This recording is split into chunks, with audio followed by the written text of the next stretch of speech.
Puji Tuhan, haleluya, salam sejahtera bagi kita semua, umat-umat yang dikasihi oleh Tuhan. Hari ini mari kita siapkan seluruh kehidupan kita untuk kita diberkati dengan kebenaran firman Tuhan. Tema firman Tuhan hari ini yang akan saya bawakan adalah peringatan. Kita buka Alkitab kita di dalam 1 Raja-Raja pasal yang ke-13, ayat yang pertama sampai ayat yang ketiga.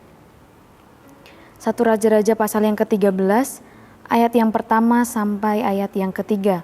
Demikian firman Tuhan. Abdi Allah dari Yehuda.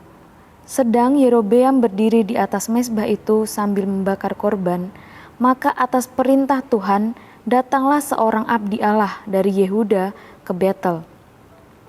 Lalu atas perintah Tuhan berserulah orang itu terhadap mezbah itu. Katanya, hai mezbah, beginilah firman Tuhan, bahwasanya seorang anak akan lahir pada keluarga Daud, Yosia namanya. Ia akan menyembelih di atasmu imam-imam bukit pengorbanan yang membakar korban di atasmu. Juga tulang-tulang manusia akan dibakar di atasmu. Pada waktu itu juga ia memberitahukan suatu tanda ajaib, katanya, inilah tanda ajaib bahwa Tuhan telah berfirman, bahwasanya mezbah itu akan pecah, sehingga tercurah abu yang di atasnya. Puji nama Tuhan, hari ini kita melihat suatu kisah dari seorang raja yang bernama Yerobeam. Yerobeam ini adalah raja pertama kerajaan Israel Utara sewaktu kerajaan Israel terpecah. Dia memerintah setelah wafatnya Raja Salomo. Kalau kita baca di dalam pasal yang ke-12 dari 1 Raja-Raja ini, kisah di mana Raja Yerobeam dia khawatir akan orang-orang Israel yang setiap tahun mereka pergi ke Yerusalem membawa korban persembahan. Raja Yerobeam ini takut, khawatir bahwa mereka kelak bisa kembali kepada Rehabeam, Raja Yehuda. Oleh sebab itu, Raja Yerobeam ini membangun 2 mezbah anak lembu jantan emas sebagai tempat ibadah mereka. Yang satu diletakkan di kota Betel dan yang lain di kota Dan. Bapak Ibu Saudara bisa membacanya di pasal yang ke-12 ayat yang ke-25 sampai ayat yang ke-33. Raja Yerobeam ini menggantikan penyembahan kepada Allah yang benar menjadi ibadah kepada Baal. Tentu apa yang Raja Yerobeam ini yang dia lakukan ini adalah suatu hal yang salah di mata Tuhan, suatu hal yang tidak benar di hadapan Tuhan. Karena apa yang dia lakukan itu membawa orang-orang untuk melakukan suatu hal yang berdosa di hadapan Tuhan. 1 Raja-Raja pasal yang ke-12 ayat yang ke-30 di sana dikatakan, maka hal itu menyebabkan orang berdosa sebab rakyat pergi ke Betel menyembah patung yang satu dan ke Dan menyembah patung yang lain. Apa yang Raja Yerobeam lakukan ini membawa orang-orang untuk ikut berdosa, untuk ikut melakukan hal yang salah di mata Tuhan. Apa yang dia lakukan itu adalah hal yang tidak benar, yang salah di mata Tuhan. Dan apa yang dilakukan itu juga membawa orang-orang juga ikut melakukan hal yang salah. Orang-orang Israel mereka menyembah patung, menyembah Baal, mezbah yang sudah dibuat, yang sudah didirikan oleh Raja Yerobeam. Kemudian di pasal yang ke-13, sewaktu Raja Yerobeam ini mempersembahkan korban di Betel, datanglah seorang abdi Allah, datang membawa suatu nubuat, disampaikan kepada Raja Yerobeam bahwa penyembahan di atas mezbah itu akan dihentikan pada zaman Raja Yosia dari keturunan keluarga Daud. Apa yang disampaikan oleh abdi Allah ini adalah tentang binasanya atau berakhirnya penyembahan yang Raja Yerobeam sudah dirikan, sudah buat. Sebagai tandanya, maka mezbah itu akan pecah sehingga abunya tercurah. Ayat yang sudah kita baca di ayat yang ketiga dari pasal yang ke-13.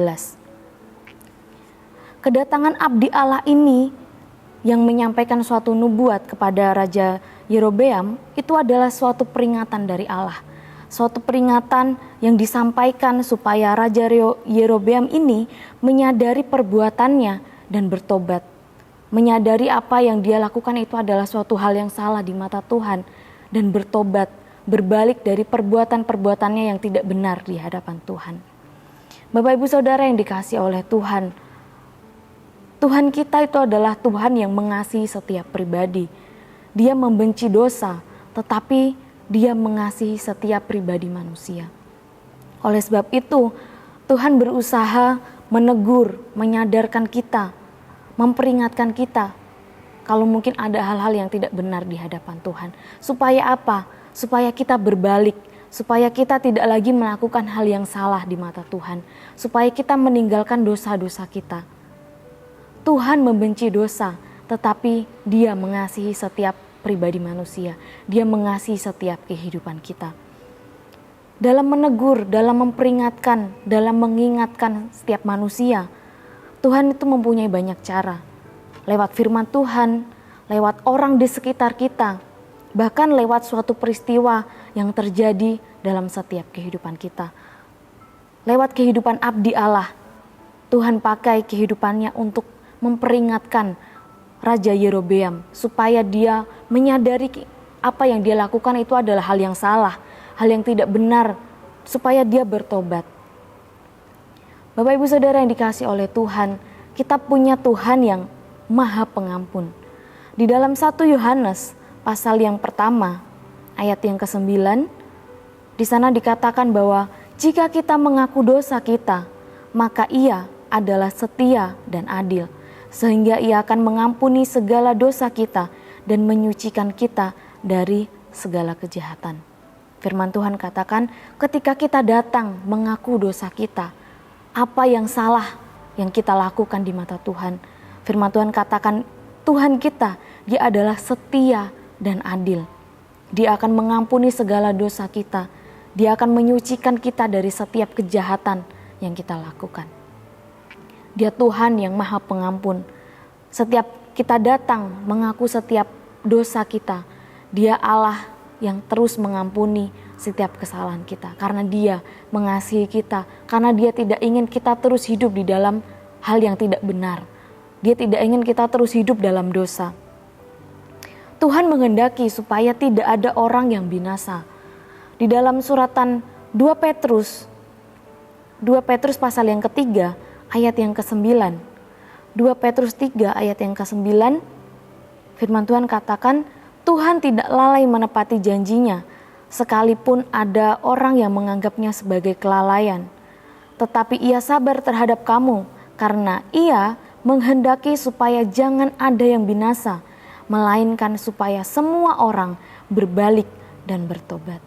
Yang Tuhan kehendaki adalah tidak ada satu orang pun yang binasa. Tuhan menghendaki semua orang itu berbalik dan bertobat. Tuhan menghendaki supaya orang itu diselamatkan.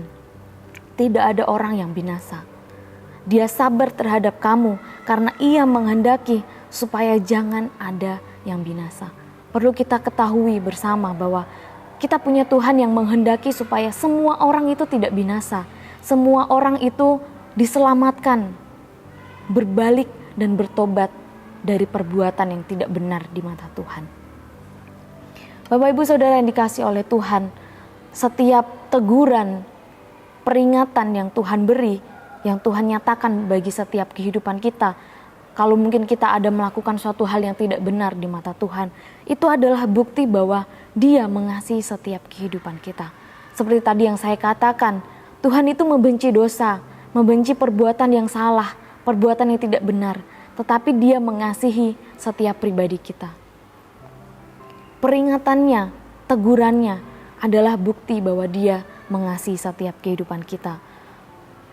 Wahyu pasal yang ketiga, ayat yang ke-19. Wahyu 3 ayat yang ke-19, barang siapa kukasihi, ia kutegur dan kuhajar. Sebab itu, relakanlah hatimu dan bertobatlah. Barang siapa kukasihi. Kalau kita ditegur, kalau kita diperingatkan oleh Tuhan, kalau ada suatu hal yang tidak benar di mata Tuhan, itu adalah bukti bahwa Dia mengasihi setiap kehidupan kita. Dia tidak ingin kita terus melakukan hal yang tidak benar di mata Tuhan. Barang siapa kukasihi, ia kutegur dan kuhajar. Barang siapa dikasihi oleh Tuhan, dia diperingatkan, dia ditegur, diingatkan oleh Tuhan supaya dia tidak melakukan hal yang salah lagi, tidak melakukan hal yang tidak benar di mata Tuhan. Oleh sebab itu, relakanlah hatimu dan bertobatlah. Respon dari Raja Yerobeam ketika Tuhan peringatkan dia melalui abdi Allah, dia justru ingin menangkap abdi Allah itu, ingin membunuhnya. Dia tidak menyadari bahwa dia sudah melakukan hal yang salah, dia sudah melakukan hal yang tidak benar di mata Tuhan. Dia justru ingin menangkap abdi Allah itu. Di akhir pasal yang ke-13 dari 1 Raja-Raja ini, di sana juga dikatakan bahwa Raja Yerobeam ini tidak berbalik dari kelakuannya yang jahat. 1 Raja-Raja pasal yang ke-13 ayat yang ke-33 bagian A. Sesudah peristiwa ini pun Yerobeam tidak berbalik dari kelakuannya yang jahat itu. Raja Yerobeam, dia tetap tidak berbalik dari perbuatannya yang jahat. Dia tidak menyadari apa yang dia lakukan itu adalah hal yang salah di mata Tuhan. Peringatan yang Tuhan berikan lewat abdi Allah itu tidak membuatnya sadar, tidak membuatnya bertobat, berbalik dari perbuatannya yang jahat.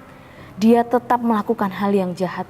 Dia tidak berbalik dari kelakuannya, dari perbuatan yang tidak benar di mata Tuhan.